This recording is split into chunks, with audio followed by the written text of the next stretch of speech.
Assalamualaikum warahmatullahi wabarakatuh. Alhamdulillahirrabbilalamin wa bihi nasta'in wa ala umuri tawaddin. Wassalatu wassalamu ala asrofil anbiya'i wal mursalin Sayyidina Maulana Muhammadin wa ala alihi washabihi ajmain amma ba'd.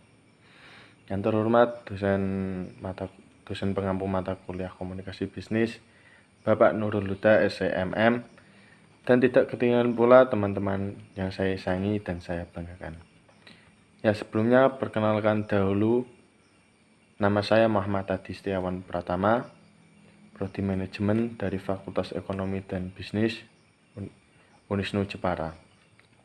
Ya, di sini saya mau menyampaikan wawancara bisnis usaha ini yang bertempat usahanya itu di Guyangan RT 3 RW 1. Dan yang menjalankan ini adalah alumni Unisnu Jepara ya. Tentunya itu dari Fakultas Ekonomi dan Bisnis. Namanya itu Mas Rivaldi Romadoni. Masuk kuliah itu pada tahun 2017 dan sudah diwisuda itu pada tahun kemarin, November 2021. Dia di sini itu meneruskan usaha dari keluarganya. Ceritanya itu turun temurun ya. Dan mari kita simak penjelasannya.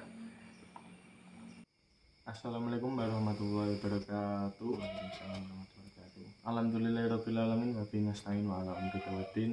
Wassalatu wassalamu ala asrofil anbiya'i wal mursalin Sayyidina Maulana Muhammadin wa ala alihi washabihi ajmain amma ba'd. Yang terhormat dosen pengampu mata kuliah komunikasi bisnis Bapak Nurul Huda SCMM, dan tidak ketinggalan pula teman-teman yang sayangi dan saya banggakan. Ya, di sini saya mau mewawancarai bisnis sebuah usaha Mas Rivaldi ya Mas? Iya. Dan sebelumnya perkenalkan dahulu, nama saya Muhammad Adi Setiawan Pratama dari Fakultas Ekonomi dan Bisnis Unisnu Jepara, Prodi Manajemen. Ya, di sini saya bermaksud dan tujuan itu adalah untuk memenuhi tugas akhir kuliah semester ini. Dan untuk beberapa pertanyaan yang saya sudah siapkan, apakah Mas siap menjawab dan menjelaskan? Siap. Oke. Nah, yang pertama itu ada latar belakang mengenai usaha dan bisnis Mas yang sudah jalankan ya. Sebelumnya bisnis ini bukan dari saya. Bisnis ini sebelumnya itu dari keluarga saya, yaitu didirikan oleh bapak saya. Dulu waktu perhentian kemungkinan saya masih sekitar kelas 5 SD. Nah, waktu itu bapak saya kan asal mula itu dari perantauan. Iya. Dari Jakarta, asli Jepara tapi cuma merantau di Jakarta. Nah, berhubung waktu itu perekonomian di sana sepi atau ya sepi lah. Nah, berhubung itu ke rumah itu langsung bikin usaha tempe. Nah, awal mula bikin tempe itu ya sekitar berapa tahun ya? Kalau sampai sekarang sih udah ada 10 tahunan lah. 10 tahun. Oke. Sudah lumayan lama berarti ya, sudah lama. Terus di sini saya itu melanjutkan usaha. Nah, baru kemarin usaha itu ditinggal bapak saya. Makanya saya nerusin usaha tempe ini. Iya. Oke. Ya, tentunya dalam usaha atau bisnis ya ada nama usahanya. Kira-kira itu namanya atau usaha ini apa, Mas? Kemarin dari teman-teman saya, ya teman-teman tongkrongan saya menyarankan nama itu SST. Apa itu kira-kira? Sana sini tempe barokah. Oke ya. Amin, semoga saja barokah, Mas. Amin. Ya, yang pertanyaan selanjutnya itu kira-kira ada ukuran produknya itu ada berapa ukuran? Di sini saya memproduksi satu ukuran. Satu ukuran berarti? Ya, satu ukuran segini. Ini dari saya harga jualnya itu 2.000. Nanti di pasaran lagi itu harga jualnya 2.500.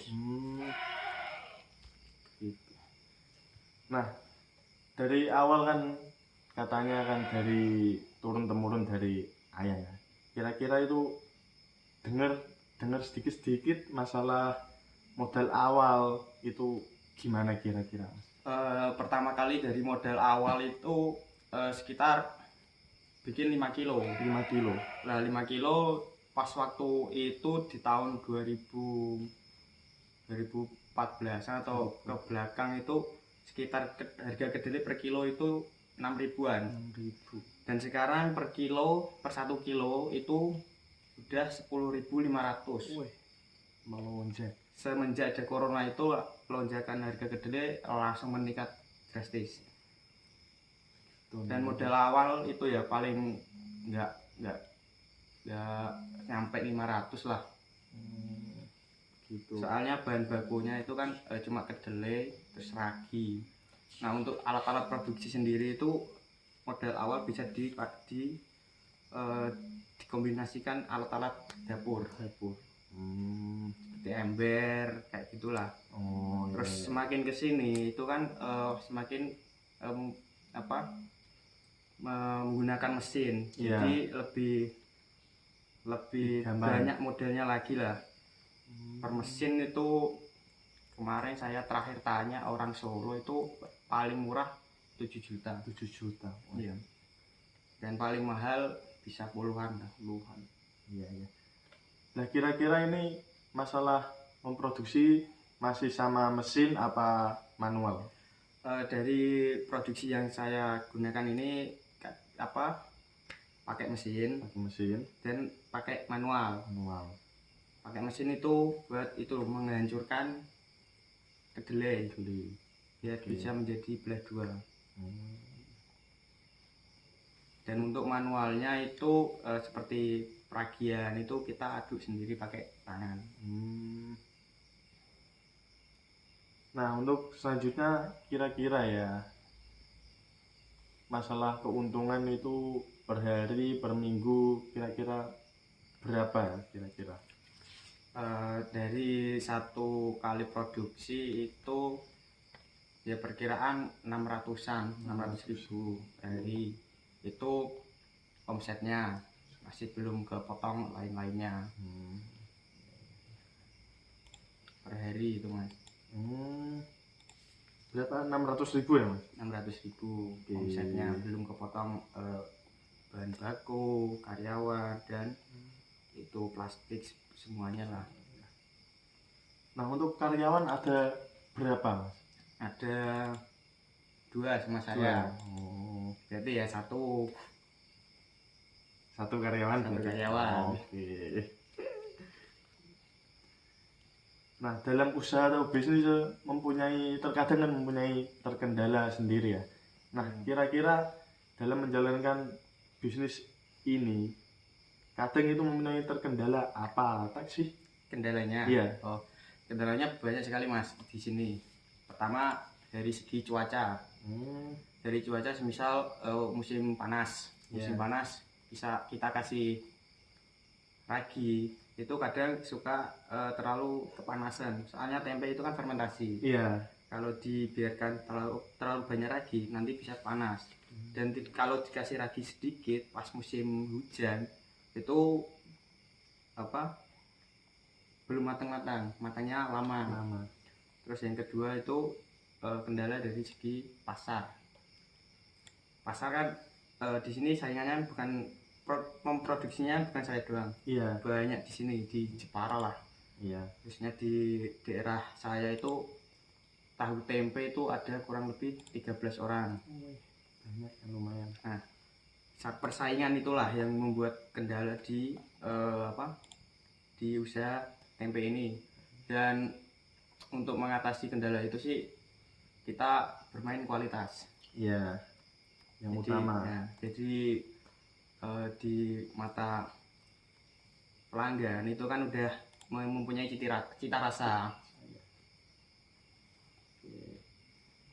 Ya, di dalam mendirikan usaha kan mempunyai tujuan dan maksud tersendiri ya. Nah, kira-kira apa ya tentunya?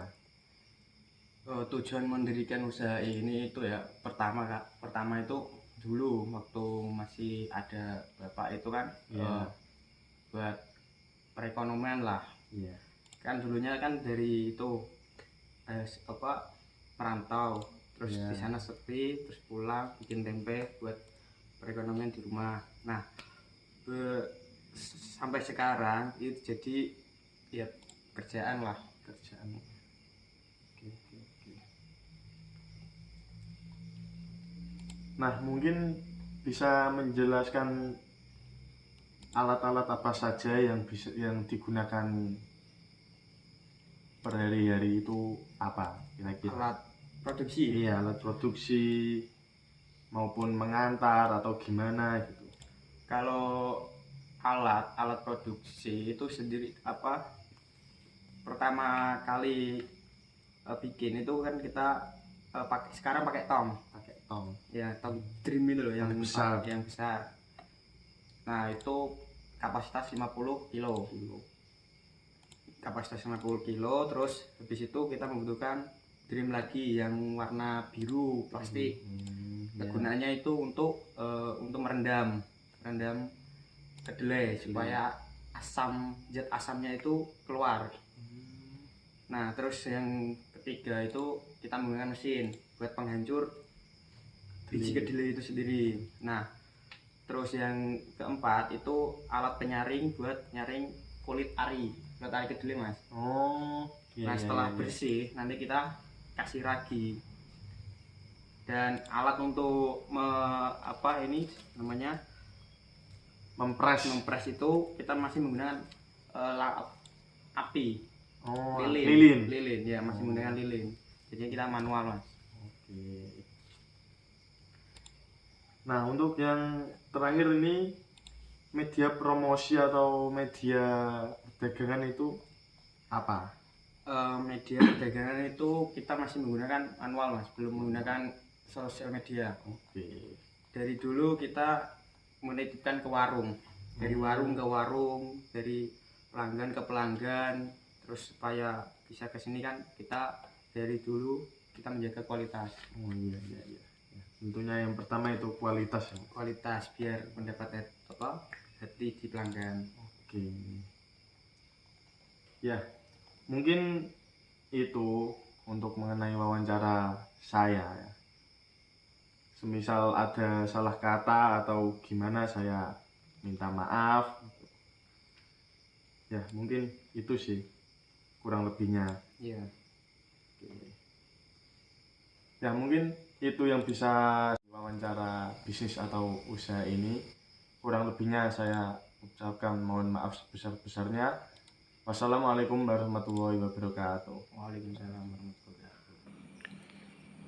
Ya, mungkin itu penjelasan dari beliau yang sudah disampaikan tadi ya. Mungkin kurang lebihnya saya ucapkan mohon maaf sebesar-besarnya. Wassalamualaikum warahmatullahi wabarakatuh.